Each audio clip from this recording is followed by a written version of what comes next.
All right. Welcome back to the Travi Wavi.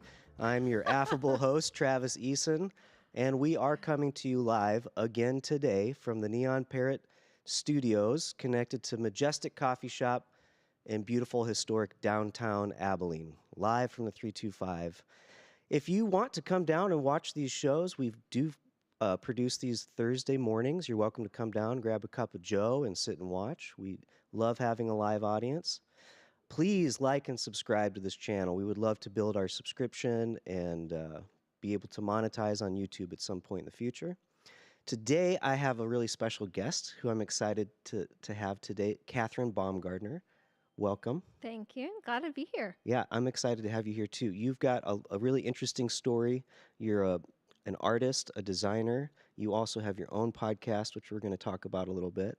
But let's get started. I'd like to, and actually I stole this from you in your podcast, but that's great. I like to ask my guests sort of a personal question to get things going. Do you have any siblings? I do. Well, I'm going to ask you, what do you think I have? I think you have a brother. Okay. But I don't know you that well. Okay. No, that's fine. I wanted to know, because you know how you can kind of guess on people's personality? Yeah. What they have? I have two brothers. Okay. And I'm the middle. Okay. So I grew up the only girl. The only girl. Yeah. I mean, save for my mom, Yeah. of course. But I also grew up on 100+ acres of land. So, like, you take living out in the country and two brothers, and so I would be, like, outside playing with them, playing in the mud, building forts, and then I'd, like, stand up and be like, all right, I'm gonna go get on my dress. Like, I literally, like, would have that, I don't know, that polar, I don't know. I like that. Whatever you'd call that. Yeah. Like, you know, like, I'd love to get dirty and play outside, and then I loved wearing a dress. You're a tomboy that cleans up well? Yeah, there you go. Yeah. So I have two brothers, and we are still very close. Yeah, they're great. They're both married, and so, yeah. Good. They have kids? Neither one of them have kids. Okay. Yeah. Didn't work out that way. But you and your husband do? Mm-hmm. Yeah, we have two. Mm-hmm. We have a boy and a girl. Cool. And how old are they? Our son is 10 and our daughter is 7. Okay. Yeah. And tell me your husband's name. His name is Jason. Jason. And how did y'all meet? We met on a film set that was shooting in Dallas. And I was actually dating somebody else at the time. And the secretary of this guy that I was dating was like, hey, some friends of ours are there. We know of a film going on, and they knew that I did acting. So they were like, you should audition and be in it. And I did. Meanwhile, Jason's side of the story is he had just moved back from California. He was out there being an extra in Deadwood and whatnot. And he had friends say the same thing. You should work behind the scenes on it. And so we met, and he actually knew the guy I was dating. So, yeah, a few months later, this guy broke up with me, and Jason found out about it, and he called me. And he was like, hey, do you want to hang out? And I was like, no. I've got a broken heart right now. I'm good. But Jason and I became really good friends, and for 2 years, he patiently just wanted to hang out. He courted you slowly. Yeah, he really did. Attaboy. Yep. Okay, so we have a little bit of a connection historically that we're both alum from ACU. Yeah. Like to give our ACU plugs on the show, but we didn't overlap at all. Right. I don't think. I think maybe I might have met you for like a visiting committee one year. Yeah, maybe. Yeah. Right. Because did you attend also? Uh-huh. Okay. Yeah. So, Kate was a freshman when I was a junior. Okay. Yeah, so you guys had the overlap. Yeah. Yep. And then so let's talk about what happened post graduation. What was your life like? What did you go do? So I graduated, and I stayed in Abilene for a year after graduating, and I worked 4 jobs to work my tail off to pay $300 in rent. 4 jobs to pay $300. I don't know how we do it now. I don't know. We Like don't. $300 back then. I was like, oh my gosh, I'm going to have to work 60 hours a week to pay this thing. But I did. And then I got a job to teach high school theater in Dallas. And so I moved to Dallas and lived there around 10 years. And then that's when I met Jason. We got married, and then we moved to California, lived there about 10 years also. And in California is where we both got our masters, mine in costume design, his in editing, film editing. And we had both of our kids out there, and then ACU came a calling again, and they asked if I would come back to replace my beloved Sandy Freeman. Yep. And I said no for 6 months. And they also patiently wooed me. See a theme going on here? Yep. If you're special enough, they'll come get you. Yeah. Yep. So I'm delighted to be there. I'm very honored. And how you've been in that position for a couple years now? How long has it been? Well, it feels like a couple because time is going by so fast, but it's now been 7 years. Holy moly. Yeah. Okay, so 7 years as the costume designer at ACU. During that time, what have been some of the things that you, like, what are some of the highlights of that for you? Oh gosh. See, I ask my guests these questions, and I'm like, they'll know something off the top of their head, and then I'm like, yeah, that actually is a tough question to answer off the top of your head. Some highlights for me would certainly be getting to know. I love interpersonal work and relationships, and I think if I didn't have a close tie to enjoying working with the faculty that I get to work with, and the legacy that's been there between the Hesters and the Freemans and the Varners. I hope I'm not leaving anybody out there. Just having that legacy and then being there as part of that and enjoying working with the faculty and enjoying the investing of students. Like, because I taught at Cal State Long Beach for almost 8 years. I say almost because I took off a year in there. So it was like 3, a break, 4. And because I was having kids. And it's a good reason to take a break. Yeah. So that, and I really enjoyed that. And I still am friends with people there. But working at a state school was really different than working from a Christian school. And I remember at my interview, and this goes back to, it sounds like I'm doing a rabbit trail here, but it comes back to what you just asked. When they were interviewing me / I was interviewing them on if I wanted to move from Huntington Beach, Surf City, USA to West Texas. The dean at the time, he said, you know, at ACU, you can talk about anything with your students and include them in the journey of talking about spiritual things or politics or, you know, just like really anything. And when I was teaching at a state school, you could talk about anything spiritual as long as it wasn't Christianity. And I really like having the freedom to share my faith. Nobody has to have the same faith as I do. I don't care about that, but just to be able for me to talk, to not be silenced. Does that make sense? To not. So that's one of the things that I think has been really great there. Show-wise, I've had an incredible opportunity, a good challenge with ranging from like, you know, shows set in the 1860s or 1870s or 1940s or, you know, just kind of, or 1950s. We kind of like have covered the past 150 years a lot. So that's been also a really fun design challenge too. Good. Is the Shakespeare Festival still in full swing? Yes. I think we're kind of moving to every other. Okay. Not every summer. Yeah. But every other. Okay. Yeah. Good. And then what are some of the challenges that you faced in this position as costume designer at ACU? Um, well, I have a recent challenge. We were doing Doll's House. Mm. It just closed, and it's set in 1879. And I had my renderings, and I was in the process of drawing. Had drawn them. I was painting them, and I was like, "What am I doing?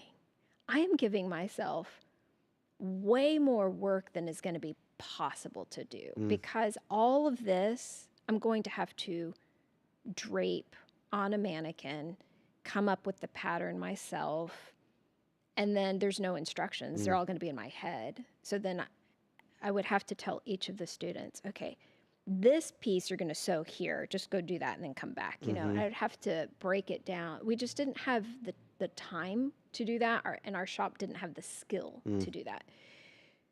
So we have really great stitchers, but they're just not to that level to just be able to pass off here, look at this rendering, go drape it yourself. So I literally tore up all of those renderings. Oh, no. And I was like, I'm going to just go find some already built patterns and then tweak them to make them uniquely ours, mine. And so that's what I ended up doing. And so it was a huge pivot, literally 24 hours before I was presenting these designs. But it was necessary because it ended up saving me time and helping us get that show built and done. So I think that's wise to, as a creative person, especially designer, to like look at the challenge.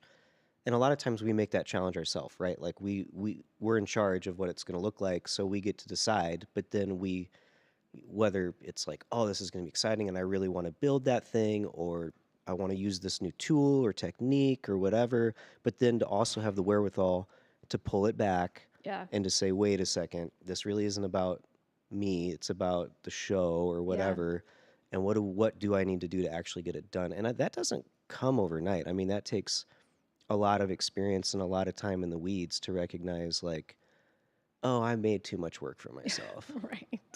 But it's important. Yeah, it is. And it's important to be willing to make the pivot and to not just be like, I'm doing it anyways. Yeah, it's my way or the highway on this. Yeah.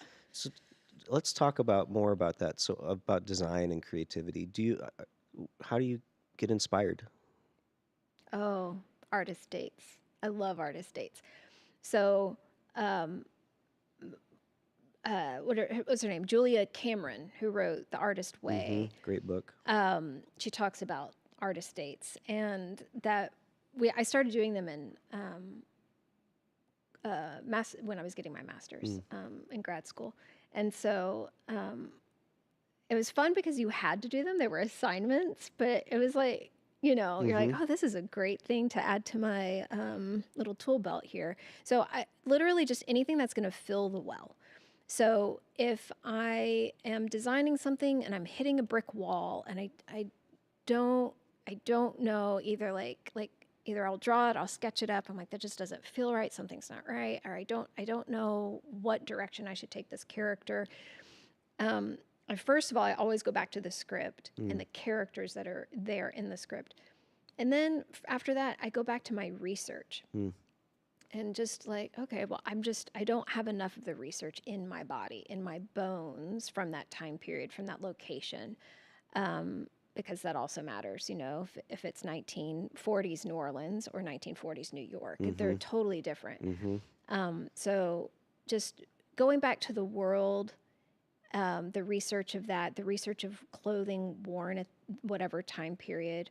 But then also, there was one show, when I was in grad school, there was one show I was really struggling with designing. And my husband and I took a trip to Las Vegas, because it's like 5 hours from, there. So we took a trip to Las Vegas, and we went to go see Love, the Cirque du Soleil. And the aerial dancing that they did, I was like, oh my gosh, yes. She's an aerial dancer. And I know that makes it sound like I added a whole character swap to it, but it was a class assignment to design for Rusalka, which is the original like Grimm's version of, I put it in quotes because I don't know if that particular one was Grimm's, but Little Mermaid.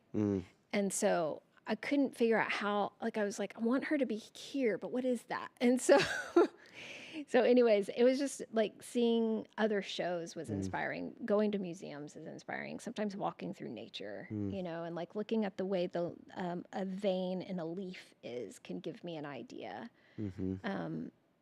So yeah, I just fill the well. As soon as it's dry, I know that I've got to get out. I don't stay doing the paperwork because that's not going to fill the well. I've got to like look at images. I've got to go on walks. I've got to read, things like that. Yeah. Get the problem out of the way. Yeah. And so the solution can come. Yeah. And sometimes take a nap. Yeah. Because then you wake up and you're like, oh my gosh, I've got it. It's 3 o'clock in the morning, but I figured it out. Yeah. I think those are the best ideas come like in the shower, on the shitter, waking up. It's like, boom, it just comes in your head and it's like, oh yeah, no, I know what I need to do now. Right. Yeah. Yeah, totally. Okay, so a little segue here. When did you have your own podcast show? And it's on Apple for sure and Spotify? Do we know? My husband, the producer, tells me, he's like, yeah, just tell people it's available on all platforms. It's out there. But I don't know. I haven't actually. We haven't looked for it. I'm really bad at. I don't listen to it, but I do subscribe to it. So it's like one of the, and it's on the one that's on your iPhone. Yeah, the Is Apple that the one. Apple? Yeah. Okay. So, so this is cool because I had Gary Varner on back in November, I think, or December, and we had a great chat. And then I was helping him in the shop paint some scenery for another theater company. And he says, Catherine wants to be on your podcast. And I said, well, that'd be great. And he says, she has her own show. And then we talked about it, and it's called The Voice of Costume. Yeah. And you interview famous costume designers in film, television, Broadway, across the board, right? Yeah. And I've listened to a couple of them. I can't remember her name, but she worked with Steven Spielberg on E.T. and... Yes. Deborah. Oh my goodness. It's okay. too bad that it's this too bad is we live. can't remember her, but that's okay. No, Deborah L. Scott. And it's a fabulous show. Deborah L. Scott. See, I got it. Deborah L. Scott. So if you're interested in anything related to costume design, check out Catherine's podcast, The Voice of Costume, because it's really well done. And your husband is a helper. He helps produce it. It sounds fabulous. We have... we're gonna have to start calling them like lost episodes because he's my editor too, so we have like 10. It's just when you're not getting paid for it, it's hard to be like that's top priority we gotta get today it done. when there's other things that are top priority, and so there's 10 that still need to come out. They are, and they're great. They're great and they're fun. So how did you start doing that? What was the onus for that? Okay, well, this is both funny and embarrassing. So when I lived out in Long Beach and in Huntington Beach, we lived both at different times. California, I would attend. It's called like Sketch to Screen, and Deborah Landis, a different Deborah, who designed the first Indiana Jones movie and Thriller, like the quintessential red leather jacket for Michael Jackson, and many other movies, married to John Landis. She would host it and at UCLA. And this was 2018. And during the show, or during the panel, my husband and I was like, this needs to be a podcast. Like what she is asking and talking to these costume designers about, like, needs to be out there in the world. And Jason was like, why don't you do the podcast? And I was like, okay. So literally, I go up to Deborah afterwards and I was like, hey, I have a podcast. I was just like speaking it into existence. I was claiming it. I was like, I have a podcast. Would you like to be a guest on it? And she is a very busy woman. And she goes, put me down as a strong possibility. And I said, great. Like that, I was like, that's all I need. Yep. And so So then I went up to each person there, and these are like literally like one of them. They were all nominated for Oscars. That's what the panel was, and one of them won the Oscar, obviously. Like a few days after this panel, and so like they're just so hungry. Like they're like, people want to talk to us, you know. People normally just want to talk to the directors and the actors, and so they gave me, like, in my notebook, wrote down their phone number and their email address, their personal one. And so I was like, I've got a show. And so I literally went back home and I started making phone calls and started doing my show that I said I had. And so mine was technically the first one, but in 2020, a lot of other costume design podcasts came out. Good. Yeah, which is great. And I think some of those they're definitely more social media savvy than I am. I'm not very good about getting on social media. So they're doing really well too. Good. Yeah. Good. So that started for you 2018, and then, I mean, how often do you think you're doing a show? I mean, what's the schedule like, or is it just kind of when you've got time? Yeah, it's kind of when I've got time. I have probably a request come in at least once a week from a PR company to ask if I would interview somebody. And then when it's nomination season, for either television, for Oscars, for Grammys, there's several. Sometimes I'll get like 6 requests a week or something. Wow. And so like last July and August was very, very busy because of nominations season. Yeah. So, because I want to make sure I catch those, you know, and get them so that, you know, because you don't want to put those people off because they want you to interview them and get it out before the decision has been made, like for your consideration, so that they can share the podcast. Yeah. That's pretty cool. Yeah. So when you, just on a technical note, are you just calling these people and just recording the phone conversation, or? We did. So originally, yes, because before COVID, there was like one or so like video conferencing thing that cost actually quite a bit of money for a subscription pre-COVID. So we would call and record to landline. And my husband knows how to do all of that stuff. And then once COVID happened and Zoom became like, you know, everybody has Zoom. You don't have to pay for it. We moved to Zoom. Yeah.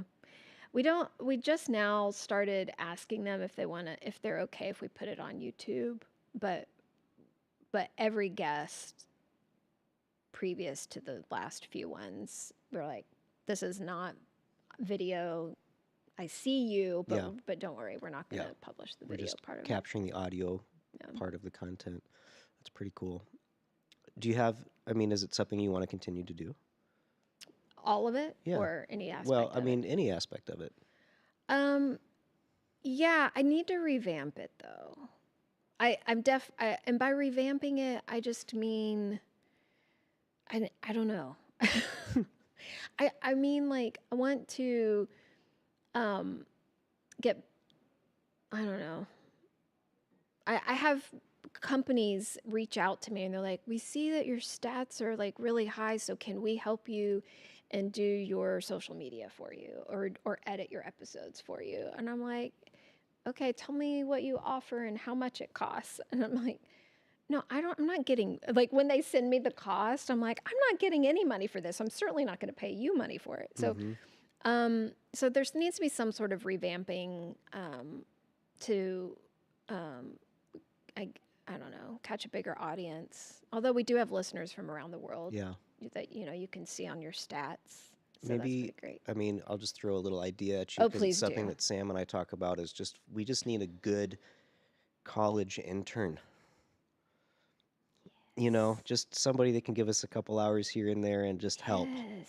Because they're way more savvy, like, especially in the social media aspect. am in the same boat as you. It's like, I don't really know what to do with Yeah. this. Yeah. Well, and yeah.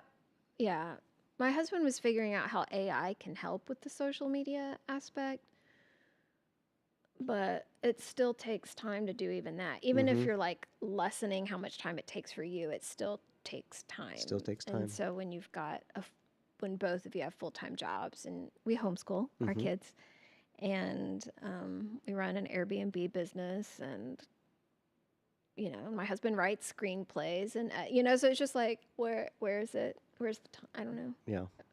Where's the time to make it all Yeah, really come together the yeah. way you'd like it to? I don't know where the time is either. Does doing it live help? I like this because um, there's not, I don't have to spend a ton of time on prep. I get, if I don't know my guest personally, then I can figure out enough to keep the conversation going. Um, and then it's out. It's like, it is we're like live right now, right? Yeah, So we don't have to touch it, although we would like to spend time going back, making some edits, getting those clips and getting yeah, them on TikTok and everything else. But yeah, like I don't have, I have the skill set. I don't have the patience for it anymore. And yeah, it's just like I would love to be able to offload that on someone that could just that it's easy for them to do yeah. that. What made you want to do a podcast? Well, Sam and I've talked about the concept of.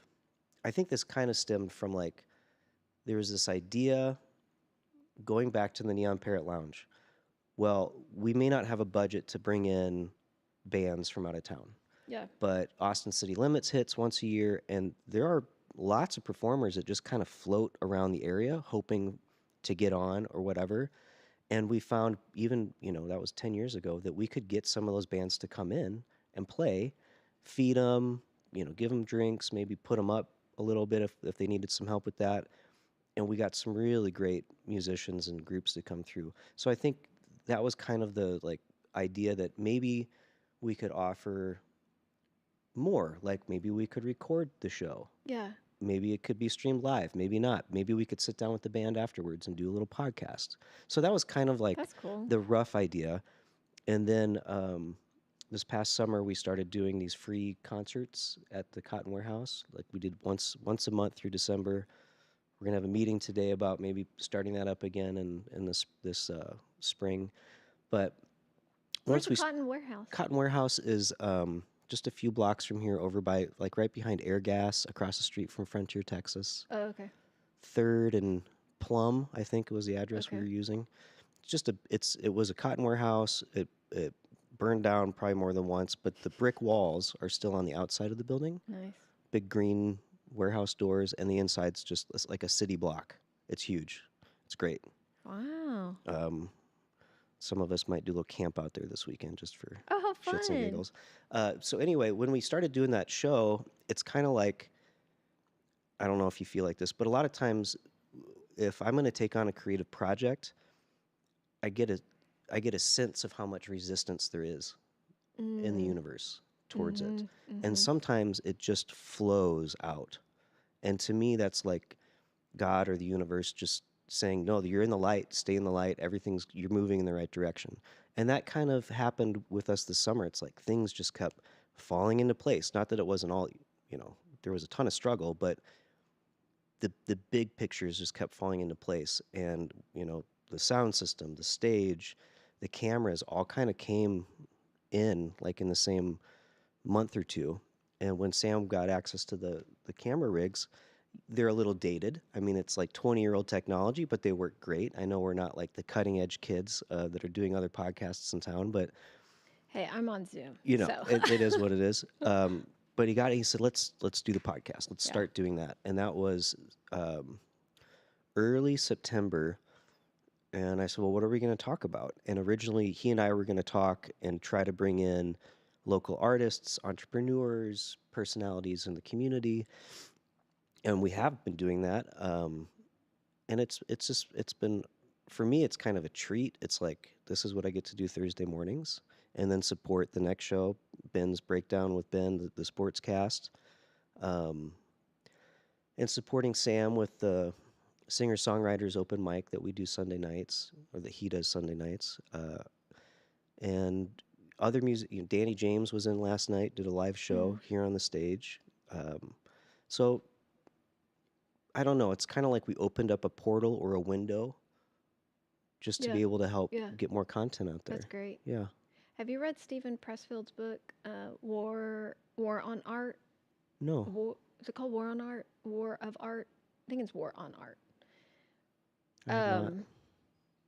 He talks about the resistance. Mm. And it's so short. It's like this. They're short. You can read it in an afternoon.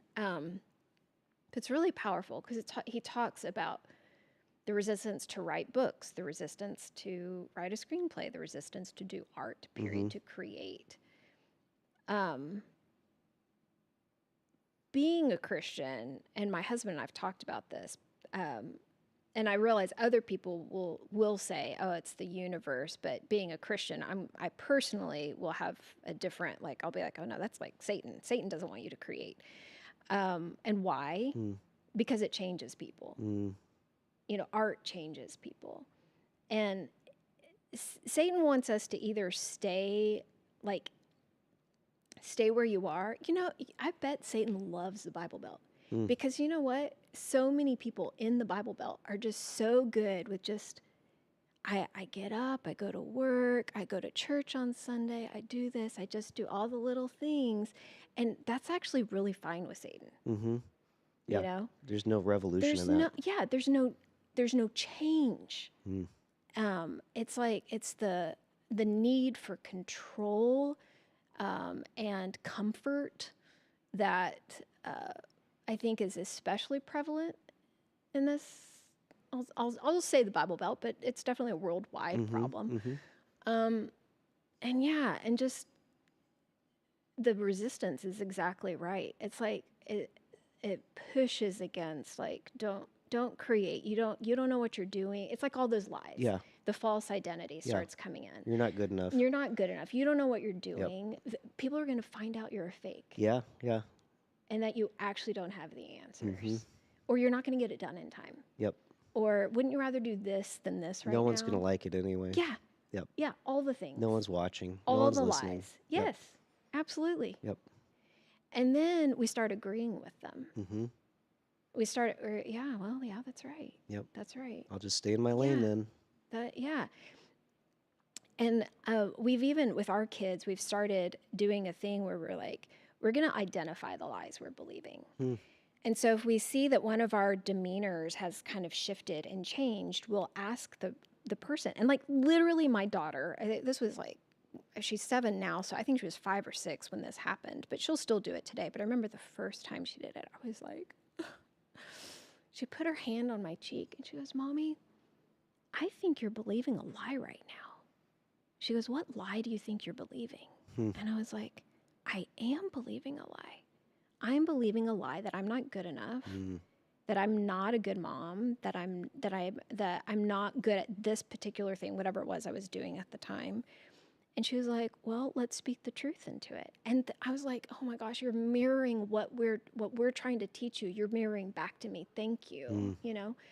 And so we start speaking truth into it. Like, no, actually, I can do this, and I am good at this. And then even if I fail, who cares? Yep. We all fail at something. In fact, we learn more from failure than we do from success. And I think we weigh failure as this thing that's just unique to us and not to anybody else in the world, and that it's death, and it's not. Yeah, I think a lot of time. I mean, when I experience failure, a lot of shame and guilt usually comes along with it, and just recognizing that, like you said, I also agree that I have learned more from my failures than my successes, and to not be afraid of that. Like it's okay to put myself out there like this on the World Wide Web, and it's okay. And it's okay to make mistakes, or maybe forget someone's name, or God forbid cuss, or any of these weird things, or oh my gosh, no one's watching this show. What's Yeah. going on? What did I do wrong? But I think one of the things I keep talking about with our team in doing these shows is that like you've said before, there's no monetary reward for this. We're all sacrificing our time for this. But after every week, I just continue to feel internally like we're doing something really special. Yeah. Don't know what it is. And then when I do sit back and reflect on it, and I wonder if you have this feeling too, but with your podcast, it's like we're archiving something. Mm-hmm. We're archiving people's stories and important information, and maybe this isn't even for like me and our generation or our children's generation, but maybe it's like my grandkids Yeah. in 30 years are like, who is grandpa? Yeah. And then there's all this content of me just talking to interesting characters in our community. And I Yeah. think that's fun. Yeah, absolutely. It's like planting a tree that you'll never get to see. Yeah. Mm-hmm. It's so good. I have to comment though on what you said because you're so right. Fear, shame, and guilt. Mm. Those are the three ways the world speaks, and the world is also in a biblical context. Sorry, Sam, I'm keep hitting the mic. Sorry about that. I mean, I get animated. That's the way Satan talks to us: fear, shame, and guilt. And as long as he can keep us in that cycle, then we're completely useless. Mm-hmm. But if we walk in our true identity, whatever that is, whatever that true identity is, and I'm not talking now. I know I'm a Christian. For those of you who aren't a Christian, don't immediately shut me down. But I don't mean Christian. I don't mean that as the true identity. I mean like literally, why was Travis Eason put on this earth? That's your true identity. And when we're operating in fear, shame, and guilt, the cyclone becomes so big that we stay in that false identity. We can't move outside of that false identity and be who we truly are, and then operate out of creativity and operate out of kindness to others and operate out of excitement to be alive, Instead, we're just like, I don't know. I get wrapped up in those things sometimes. Yeah. Fear is probably one of my biggest ones. Well, I think maybe you can relate to this too, but just like as an artist, as a creative, there isn't a pathway. There isn't like the artist way is probably the closest book that I've come to show me like some sort of. Wait, which book? The Artist's Way. The Artist's Way. Some sort of like help me. Where's my guide? Where's the map to be a creative and an artist? And there really isn't that. There really aren't. And so. It's like, well, if I'm not creating, am I failing today? If I'm not making money on my creations, am I failing today? There's just like all these different waves of fear, shame, and guilt that kind of want to continue to keep, that want me to go get an office job. Yeah. Yeah. And then I'm not a threat anymore. Yeah. My husband has a computer science degree, and one of his best friends also has a computer science degree, and his friend is making like a very sweet amount of money. And it's so tempting not for us, because we're never gonna go to the 9-to-5 office job, but that is one of the areas that that the world could be like look at, like, compare yourself and be like, well, look at what you could be doing if you had stuck with that degree instead of your film degree. And we're like, both Jason and I are like, no, it doesn't matter. It's not about the money. Yep. It's just like, I would much rather him do all of his creative stuff and have the schedule he wants and the creativity he wants to invest in, rather than I'm like, all right, see ya in the morning and then see ya at dinner at night. Like that, that's not us, It's so, talking about schedule, it's been interesting since I've been back up at ACU and Sewell in the shop helping with the puppets and whatever. And I kind of had forgotten like what that collegiate work life load looked like. And even though I was a part of it for so long, and coming back up and not having to punch a clock or, prove anything to anybody, it's it's really wild just personally to have gone from like, no, we got to crush, we got to do 60, 70 hours a week on the show, whatever, pull out all the stops, there's no OSHA here, do crazy stuff. And then going from that to like, the last 15 years of my life, I have had a lot more control over my time, Mm-hmm. a lot more control over my time, Yeah. and have used it, I hope, generally in positive ways. And so, like, the idea of going to trade my time for money just is appalling at this phase of my Yeah. life. Yeah. I really, I mean, I might have to at Yeah. some point, but geez, it just feels like such a constraint. And there's like even more shame and guilt and fear on top of it because you got to show up Yeah. and act busy. Yeah. Yeah. You got to I show can. up and pretend to work Yeah. Yeah. and be important. And like to me, that's just absolutely opposite of what real creative freedom looks like. Yeah. And it works for some people. They need the 9 to 5. Oh, yeah. They need that, and so there's no shame or guilt No. from us to that. So that is a thing that works really well for some people. But for the artistic people, it's yeah, it feels more restricting rather Mhm. than like, doesn't time just seem to fly by when you're up there working? Oh, yeah. I'll Oh, be yeah. up there working on costumes. I'm like, oh, I've already been here 4 Yep. hours. I feel like I've been here like an hour, or Yep. 45 minutes or something. Or like, I think about that as like the flow state. I really Yeah. enjoy being in that flow state, Yeah, whether for it's sure. mowing the yard or tattoos or drawing or whatever the heck. And anytime I'm in a project where like it's so easy to fall in that flow state, that's where I'm like, oh, I'm in the light right now. I know that everything is aligned right now for me, and I don't have to think about it. Yeah. I just get to be and Yeah. do, and I love that spot. Yeah.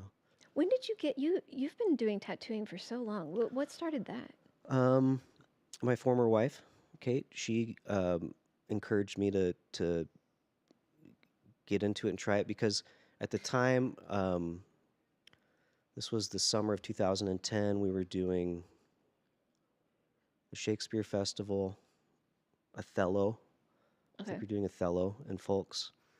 And I was, trying to figure out what am I going to do with the rest of my life. I got one more year of school, and then what? Is it time to go get the MFA? Because we're going to have to move, Yeah. And we had 3 small children at the time, 3 dogs, a cat. And she said, I don't really want to move. We're kind of settled here. And I was like, that's great, but I really don't know what I'm going to do because there was no upward mobility for me at ACU in that current position, and the money was terrible. Yeah. So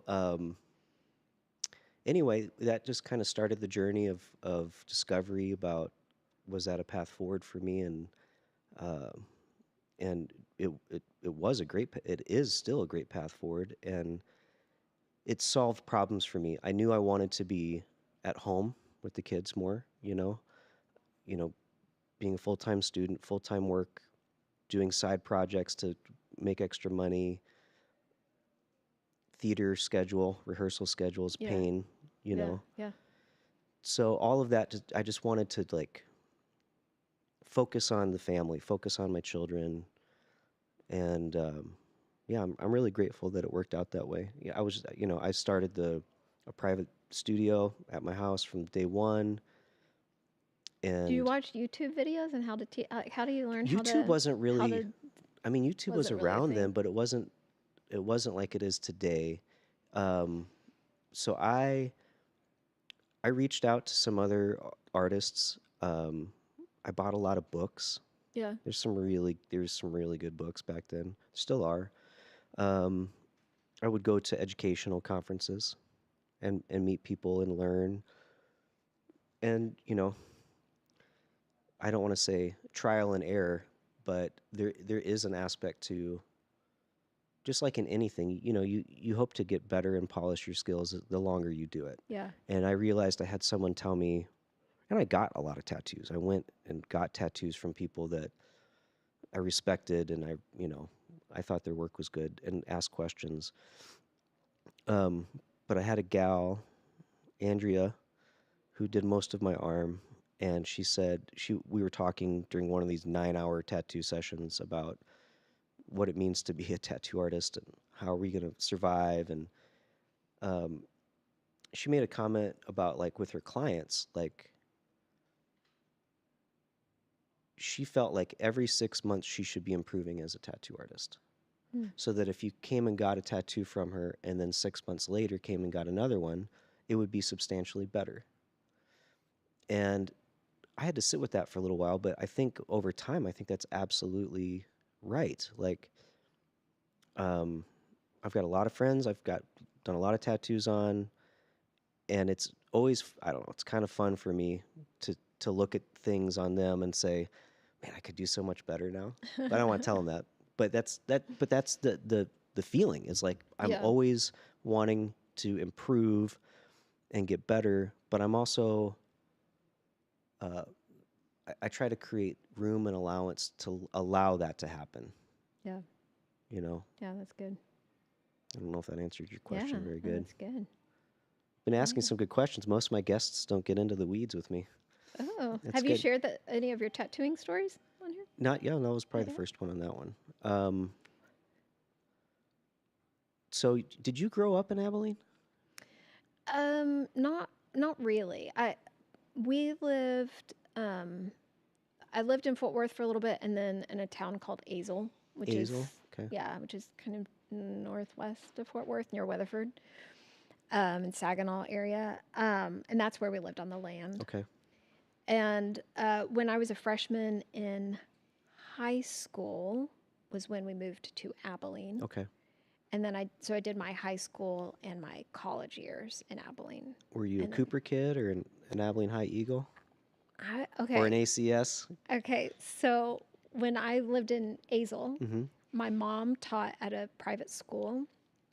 So all me and my brothers went to the private school because we could go for free since she taught there. And then we moved here, and it was I think it was a week. It was like a week before school was starting for my freshman year. And I'd only ever been in a class of like 12, 15. And so I go to Cooper campus, and I was like, what is happening? It's like, this is a college campus. Like, to me as a, 15-year-old, it felt enormous. And so then my parents were so kind in doing some research, found ACS. So I went to Abilene Christian Schools my freshman year. But then after that, it was like, this place is too expensive. You're going to go back to Cooper. But somebody, I still to this day do not know who, but somebody came forward and said that they would pay for my sophomore, junior, and senior year. Wow. And so the rest of my schooling was paid for. That's great. Yeah. That's really cool. Whoever it is, thank you, you. whoever that was. Yeah, because it led me to like I had a theater teacher there, and it was May. I was graduating in May, and it was May, and I knew I was going to Hardin Simmons, and she's like, "What are you going to major in?" And I was like, "History, because I'm going to be an archaeologist." And she was like, "You should major in theater," and I was like, "Okay, I'll do history and theater." But literally because she said that, I went into theater. And I don't know you never know. Yeah. That maybe the same thing would have happened at Cooper, but yeah, I know it for sure happened the way it happened. So it was great. And so, okay, so you graduated ACS, went to Hardin Simmons or ACU? So I went to Hardin Simmons my freshman year, and then I had so many friends, and I had known the Hesters and the Freemans and the Varners. Actually, Gary Varner was new that year in '95 to ACU. And so because I knew so many people at ACU, I was like, I think I'm going to go audition for ACU. And so then I was accepted in the program. But then I was up against like, but I also got cast in really good roles at Hardin Simmons. I was like a walk-on freshman. So then it was like, which one do I do? Do I take ACU and potentially not have stage time, Mm-hmm. you know. But I did. I took it, and I had a great, great 3 years at ACU. Cool. And then you were here for a little while before you moved to California and back in town. So one of the things I like to dredge up on the show is this idea that we in Abilene are the storybook capital of Texas. We're the storybook capital of the world, thanks to some wonderful cultural leaders like Lynn Barnett in our Yeah, community. I love What's one. your take on all that piece, and what do you think about being the storybook capital of America? I've never thought about what do I think about this. So now I'm gonna have to. I when I drive through town and I see, I like the Nickel. Mm-hmm. I like walking in through the Nickel, and I like their little bookstore there, and the little garden area of statues around the convention center, Mm-hmm. and throughout town. And I think that that's pretty neat, that Abilene has is on the map for that. Mm-hmm. It's interesting that Abilene is starting to be on the map for a A lot lot of of stuff. things. I'm like, well, I probably need to not say this on the podcast though, but we'll talk later. No, Well, just because there. Yeah. Anyways, it opens up a whole can of worms that I'm not going to open it right now. does. I mean, so I've been here for almost 25 years now, and the amount of change and growth and aesthetic that has shifted in the 325 in that period of time is mind blowing to me. Um, Many years ago, before my youngest daughter was born, my grandfather Douglas came down to visit and stayed at the house, and he's a big walker. And he walked down to Hardin Simmons because I'm just north of Hardin Simmons. He's like, "Oh, it's such a beautiful campus. Mm. That red brick, it's so beautiful. And the trees are so pretty, and all these things." And at that point, we were doing Little Shop at ACU, so he came to see the show. And of course, the Whoopack building was pretty new, but overall, at that period of time, ACU's campus looked terrible. Yeah, it was. I mean, this is before. It was This is. probably the most It unattractive was campus in so. town. And he made the comment, "This is not a good-looking campus," you know.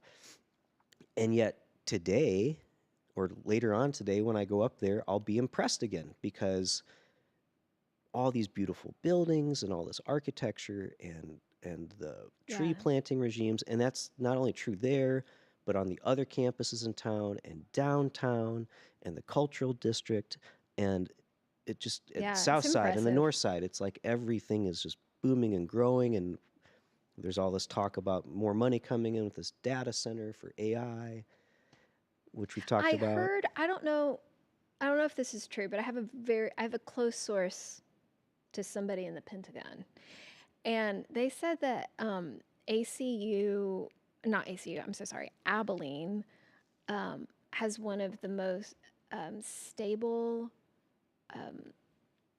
like infrastructures Hmm. in the United States. Interesting. Yeah, and so Washington has had their eye on Abilene for a while. Well, something I've noticed, and we've talked about this also on the channel, that you look at the economy of Abilene, and for so long, and I think it's still true today, most of the money that comes into Abilene is federal dollars, whether that's through the mini universities or the Air Force Base, which is strong and secure, Mm-hmm. um, or just other grants and programs that feed the arts and culture. Of a lot of the percentage of the money that comes into our community is federal, which is interesting. Yeah, Now that we're going through a big shift up and shake up in Washington to see how that rolls out, but I personally feel like we are like the bubble yeah, in America right now yeah.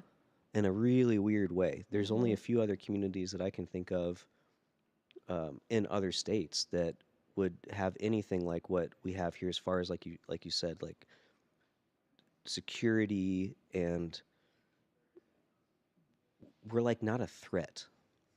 Yeah, We're this weird little slice of American pie. yeah, Yeah. yeah. it can. I think Abilene has the potential to be a safe haven. Mm-hmm. Mm-hmm. However you want to look at that. Yep. That will be our conversation Well, off I'm the hoping air. that we are the epicenter of the Renaissance that's taking place right now. Um, and we probably should start to wrap this up a little bit. And I'd be curious to your thoughts about this. But you know, the last Renaissance, the Italian Renaissance, you know, thinking about trade and the Medici families and just the value they put value back into arts and math and um, you know, digging up ancient history and bringing that Greek thought back into play. And here we are, 2025, end of February, and we've got artificial intelligence that is just ready to bust out of the box in a way that's going to be profoundly affecting our lives moving forward in ways that I don't think we know how to talk about it yet. Right. And we've got, you know, a new administration that's mixing things up that will have an effect on downstream. And my sense is, as a creator who wants to be around other artists and creators, is that this is like a really unique time to be alive, and we have an important role to play, even if it's not 100% clear what that is on any Yeah. given day. Yeah. What are your thoughts about that? 100%. I totally agree. I think, yeah, I actually teach on the Renaissance with our fashion as a cultural reflection class and the rebirth that Renaissance is. I think, oh, I cannot believe you asked this question right at the end here.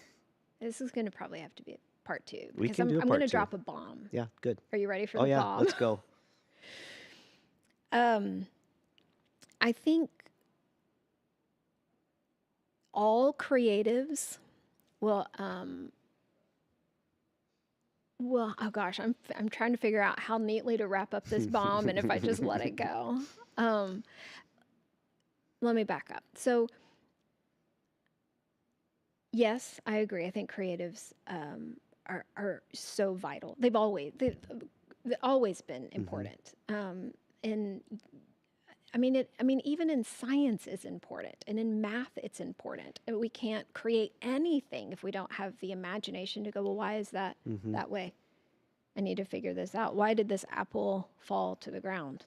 I need to figure this out. You know, like, and that's creative. That's creative thinking. And so that's important. I think what's interesting to note is we've had the past, I don't know, I don't know how long, longer than this, but it's been really like hot on the surface the past, I would say, 2-3 years.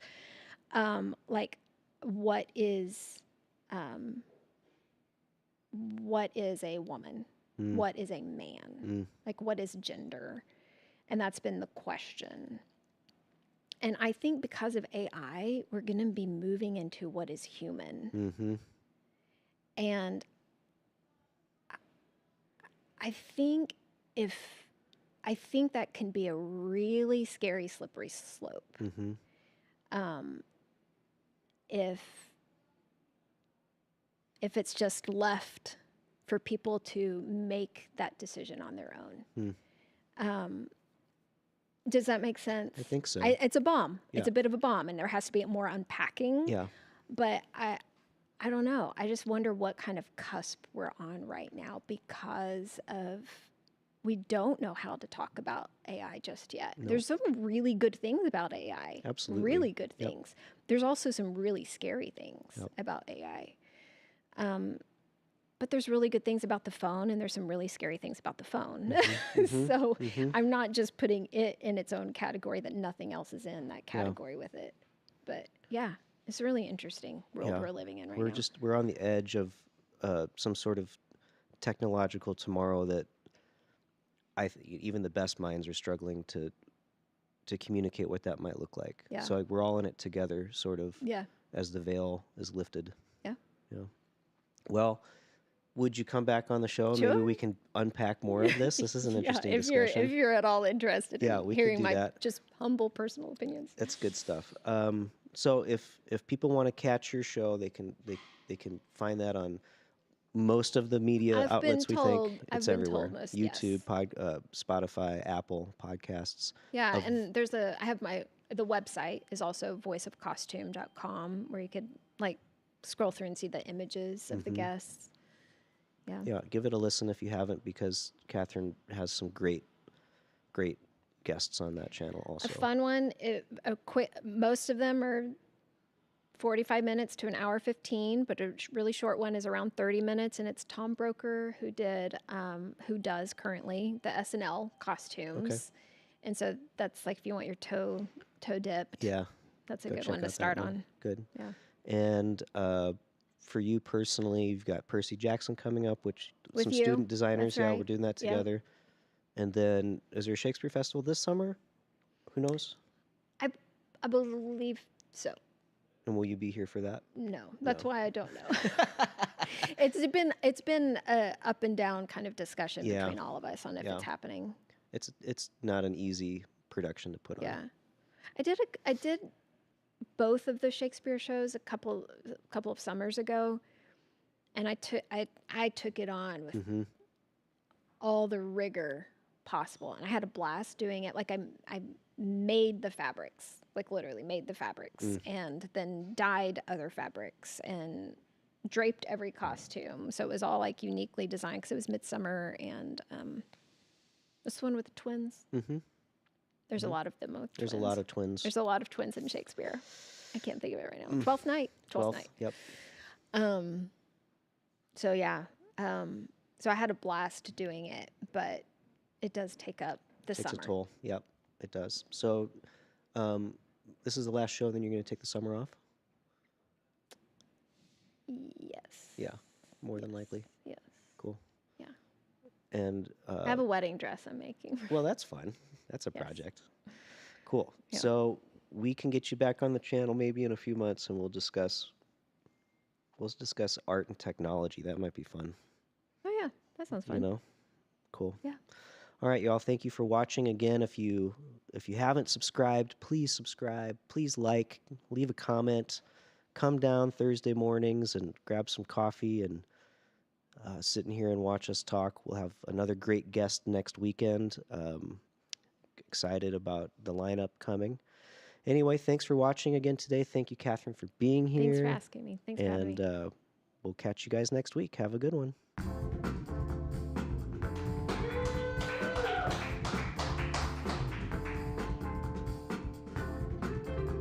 Was that 3 hours?